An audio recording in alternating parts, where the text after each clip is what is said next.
So today I'll be designing a professional flyer for a cake and pastry brand, and I'll show you how to make it print ready inside CorelDRAW.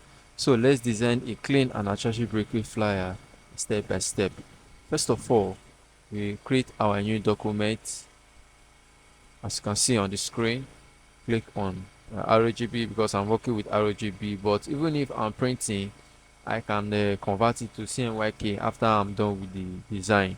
So RGB, I'll click on OK, and the size I'm working on is 2 by 4 feet. But based on I'm working on inches, and I'll have to squeeze it to 2 by 4 inches. 2 by 4 inches.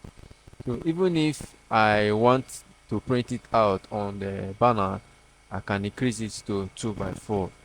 It will still maintain the same aspect ratio because the size did not change. It's just that the resolution is just what I reduced. So instead of me designing 2 by 4 feet, it's going to be very very heavy on my design interface.